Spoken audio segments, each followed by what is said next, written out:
So a lot of people who are stuck with a lack of motivation, one of the key things that you need to do is just first define what going forward in life is, right? So what does that actually mean? Like, what are the tasks that you need to accomplish to quote unquote move forward?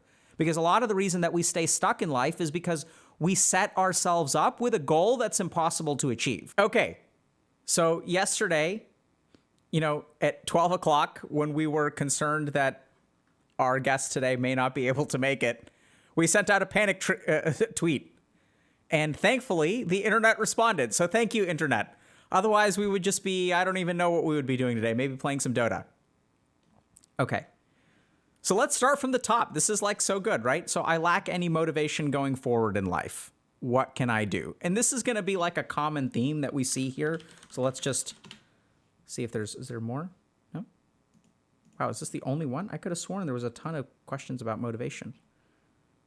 Okay. What can I do? So, and I saw that there was a reply here where someone was talking about, don't rely on motivation, build habits instead. And that's a good thought. Habit development, I think, is a very, very good way to get productive. The problem with developing habits is that they require some amount of effort to start, right? So this is like a really, really excellent point that you should rely on habits instead of motivation for productivity. But the problem with habits is that in order to form a habit, you have to do something for somewhere between 2 weeks and 6 months. And if you look at research on habit formation, that's actually how long it can take. So the earliest habits tend to form in a few weeks. And some studies on habit formation show that it actually takes 6 months. So the challenge here is that, sure, if we can get to the point of habit that outweighs motivation, but if you lack any motivation going forward in life, what can you do?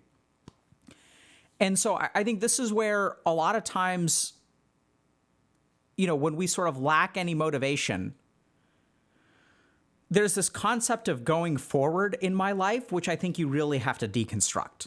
So when people say I lack any motivation to go forward in my life, but I want you all to think for a second about the frontal lobes.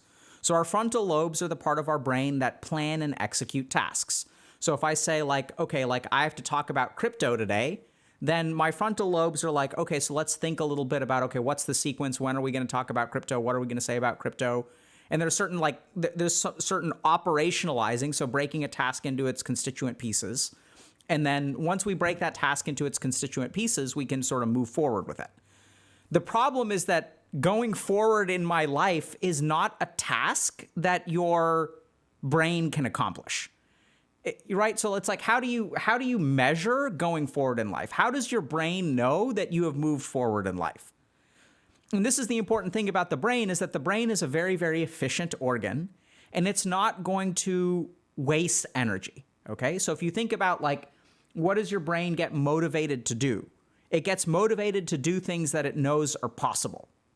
Okay? So this is really, really important to understand. So if we think a little bit about, if you're confident in yourself and you believe that you bring value to the world, it's easier to get motivated to find a job or change your job or things like that. Because our brain sort of has this there's this part of our brain that essentially determines the chances of success before we engage in a behavior. So this is why, I don't know about y'all, but I haven't tried out for the Olympic swimming team, even though I think it would be kind of cool. I don't know if y'all have tried out for the Olympic swimming team, but probably the reason that you don't feel very motivated to try out for the Olympic swimming team is because your brain is don't bother, it's not worth your time. So one of the key things to understand about motivation is we can't be motivated towards things unless we have a sense that we can accomplish them. And so the first thing that you really need to do is reframe this. So what does it mean to go forward in your life? What does that even mean? How do you know? So if you wake up today and your brain is okay, I need to go move forward in my life. And then your frontal lobes are what am I supposed to do with that? What does that mean? How do I know if I've moved forward in my life? Is it doing 5 push-ups today? Is it cleaning out my closet? Is it taking out the trash? Is it applying for a job? Is it updating my dating profiles online? What does going forward in life even mean? And so what tends to happen is that a lot of times we have a sense that we're stuck, right? We feel like we're behind. we feel like we're not moving anywhere. But that's an emotion, or it's like a global sort of like problem that we sort of feel. And so if I'm stuck, how do I get unstuck? Well, that's kind of weird because your brain doesn't know how to operationalize and break apart the feeling, right? If that sort of makes sense. So if I have the emotion that I'm stuck in life and I sort of feel globally stuck, and that could be based on, what I see on social media and like comparing myself to other people and all other kinds of like ahamkar or ego related things, then I sort of think naturally the antidote is to get unstuck. But unstuck is such a vague thing that like you can't really, your brain doesn't know how to execute on the task. It's sort of like, if you were to tell your brain, make sure you plan for the alien invasion, and it's sort of like, how do you even do that, right? Like, what does that entail? What are the outcomes? When is the invasion? Well, we don't know. How do you prepare for it? I don't know. And so like that's where your brain can't really capitalize it. So a lot of people who are stuck with a lack of motivation, one of the key things that you need to do is just first define what going forward in life is, right? So what does that actually mean? Like, what are the tasks that you need to accomplish to quote unquote move forward? Because a lot of the reason that we stay stuck in life is because we set ourselves up with a goal that's impossible to achieve. Like, literally think about this for a second. Going forward in my life, what is the verb? What is the action that I have to take to go forward in my life? Is it taking a step? Is it walking a mile? Is it moving in this direction or that direction? Is it increasing the amount of in my bank account? Is it stocking my fridge? Like, it's not a thing. You can't go forward in life. Like, that's impossible. So a lot of the reason that we lack motivation is because we set up goals for ourselves. We set up, directions for ourselves, which are impossible to attain. And then our brain has trouble figuring out how I'm supposed to do that, right? Because you're like, okay, like, I don't, and then what we interpret that as is a lack of motivation. So our brain is motivated to, let's say, go to the bathroom when when our bladder is full. And why is it motivated to do that? It knows that it can accomplish it, right? It knows where you start. It knows where you end. It knows how to actually do it. So the first thing that we've got to do if you're lacking motivation is define what going forward in my life actually is. The second thing that you can do is understand why you need to go forward in life. And I know that's kind of a weird question, but where do you get the idea that you need to move forward? And I'm not saying that your life is necessarily perfect. And so you may say, well, duh, like, clearly I need to move forward in life, but in what ways? Right? Like, what makes you think you even need to move forward? Well, I'm living at home with my parents. Okay, so what? Well, that's not good. Okay, so what's not good about it? Well, I don't know, like, I'm not going to be able to find a romantic partner if I'm living at home. Okay, so it sounds like romantic partners are interesting to you. Let's think about that. So you have to figure out where it is that you feel stuck from. Because what you'll sort of discover is when you sort of notice why you're stuck, that's the process with which you break apart what going forward looks like. Okay, so I'm interested in romantic partners. I'm interested in financial independence. I'm interested in everything. Getting in shape. Okay, then let's try to prioritize those things. Okay, what do you want to start with today? What can you accomplish today? Well, I can I can update my resume. Okay, fantastic. So by exploring why you feel stuck, you will naturally sort of start to figure out what are the dimensions of your life that you need to change. And then what you do is you tunnel down and you focus on just one. Because the third thing, which is really important, is there's a pitfall here, which is as you dig into why you feel stuck, your brain is going to logically give you lots of answers. So if I ask anyone, why do you feel stuck? Their brain will produce lots of answers. But that's an intellectual answer that is born from a feeling. And I don't know if this is getting a little bit too complicated, but oftentimes if I feel a particular way, my mind will be able to justify it however I want to. So if you talk to someone who feels like they're going to be doomed to be alone forever, they'll come up with 1,000 justifications. But interestingly enough, if you actually do psychotherapy with these people or work with these people, what you'll discover is that the feeling of alone came first. So there's usually some kind of traumatic event where they they had a birthday party when they were 8 years old and they prepped everything for it and then no one showed up. And that's where the feeling of being alone was born from. And once that feeling is born, then your mind creates a cognitive bias. You start to justify it, right? You start to look at all of these reasons why you believe this thing. But the truth is that that justification comes after the fact. So a simple way to understand this is if you're politically oriented in one particular way, it's going to be very easy for you to see the mental gymnastics of people who are oriented the opposite way, right? We all go through these mental gymnastics, and how does that work? Why does our mind do that? That's because the feeling actually comes first. The emotion comes first. The emotion isn't born of logic, right? But anytime you ask yourself, why do I feel this way? The mind will generate 1,000 different answers. But those answers come from the emotion. They don't result in the emotion. So you have to be super careful when you ask yourself, why am I stuck?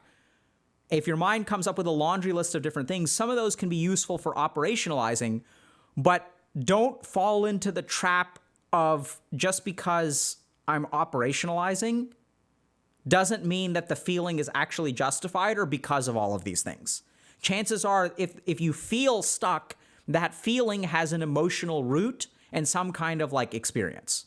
So if you're lacking motivation, first thing to do is recognize that going forward in my life is not an action you can take. Like literally, you cannot go forward in your life. Like that's like physically impossible.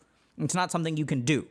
So you have to better define what your goals are, because then your brain, your frontal lobes can be like, okay, like now I understand. Okay, put my books on the bookshelf. That's something that my brain can actually like understand and develop some degree of motivation towards.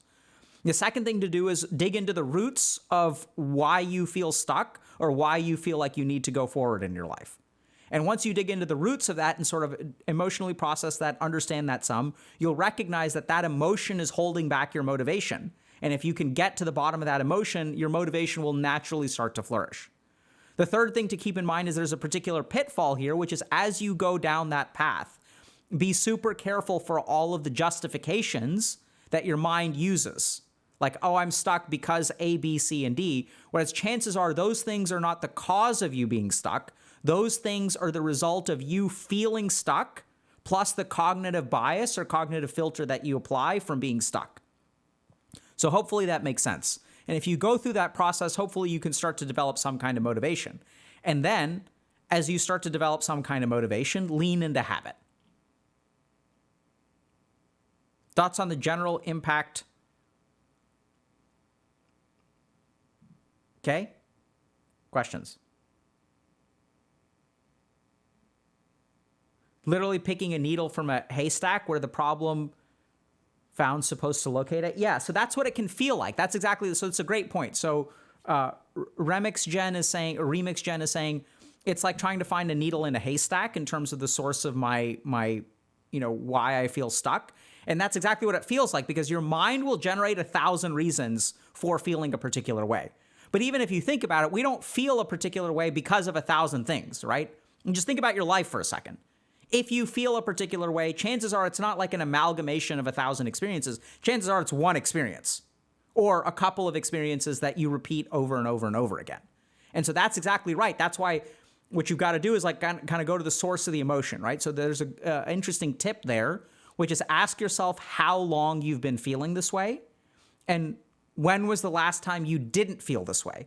And then what you want to look for is a change.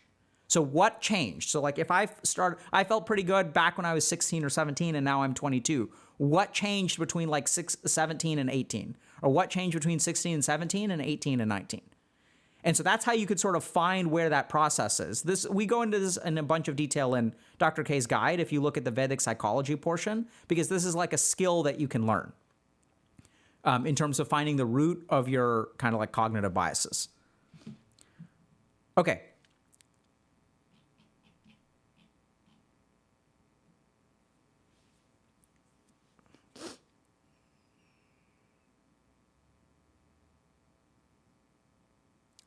So we've got Vita Boy who's saying, if my issue is when I create goals, I feel like they aren't genuine, like writing on paper what I want to accomplish, really hard to believe myself. 100%, right? So that's because your goals are being created from your intellect as opposed to like, they're like things that you should do, right? So this is a challenge. Where if we look at like, what's the problem with like how we generate goals? So when I generate goals, like let's just think for a second about where do those goals come from? I sit down for a second, like I grab a piece of paper and I start listing all the things I should do. Well, just think about this for a second. How important is a should for generating motivation? How motivated are you to do the things that you should do? By nature, the fact that it's something you should do, you're not intrinsically motivated at all. So if you want to generate goals, what I'd recommend is instead of writing down all the stuff you should be doing, instead ask yourself, what do you care about? What do you actually value in this life? Not what you should do, what do you care to do? And this is where you've got to be kind of careful, because you may fall into a pitfall of, well, what I care to do is play video games all day. I don't think so. I don't think you wake up today and you say to yourself, well, for the next 5 years, I'd love nothing more than to sit in my room and play video games for 16 hours a day. Like, I don't think that you actually care about that. I think that's what we do as a default. When we're looking at a list of all the stuff we should be doing, it feels overwhelming and we don't know what to do, so we might as well play a video game. That's how you end up playing video games for 16 hours a day for 5 years. It's not because you wake up and you're like, man, I really love this. Or if you do, you usually end up as a pro gamer, like, an esports athlete. Like, that happens, and usually that's where those people end up. So I'd start by really digging into like what you care about. And this is where, like, so part of what we try to help what we teach our coaches is, if you're trying to work with someone who struggles with motivation, what you need to do is move from the should to the care. Like, what do you care about? What do you value? Because that's what creates motivation. So someone's asking, how do I keep constantly motivated? So this is important to understand about motivation. You don't want to keep constantly motivated. You have to understand that motivation is going to fluctuate. I don't know that you can stay constantly motivated, but what you can do is create a life in which two things happen. One is that you capitalize on motivation in a way that is not lost when it happens. So you kind of strike while the iron is hot, okay? So that's where, like, you acknowledge that motivation isn't going to be there all the time. You're a human. Human beings fluctuate, right? They're not robots. They're not machines. So the question is, when you are motivated, how do you capitalize on it in a way that you don't lose it? So that's where, for example, like if I'm writing a book, that's somewhat easy because I can, keep it. And every time I feel inspired, I sit down to write. There are other things that are a little bit harder. Like, I feel motivated to study today. I don't feel motivated to study tomorrow. So, like, if you don't feel motivated often enough, if you're studying, like, that can be a real problem, which is why we come to number 2. So if we acknowledge for a moment that motivation is fluctuant, then the question becomes, what dictates how motivated you are? And this is where people lose out, I think, a lot on understanding motivation, is that motivation is triggered by all kinds of different things. And the more that you shape your life to have pro-motivational external sources, the better off you'll be. So this is where, like, I don't feel like studying today, but if I get together with 5 of my friends Monday, Wednesday, and Thursday in the library for 3 hours, and I have a standing appointment, even if I don't feel like studying, I will do some work. So this is where I think a lot of people who are struggling with motivation, you've got to do 2 things. One is capitalize when the motivation is there. And second is figure out, like, how to blow, increase the oxygen in the embers to rekindle that flame. So that's really what I would recommend. So just capitalize on it in a way that's kind of like sustainable, not sustainable, but preservable is a better term. So a lot of times we'll get motivated, but the amount of work that we'll do is not conducive to being picked up later. So we'll, like, do something half finished, whereas, like, if you can complete a segment and then have the next part ready for yourself, it can really help. So you can't stay constantly motivated. You don't need to. Just capitalize on it when it's there, and then figure out how to stoke it, is the word I was looking for, I think. Right? How to evoke it. And then set up those kinds of exposures for yourself. And then your motivation will go a lot you'll get a lot more done.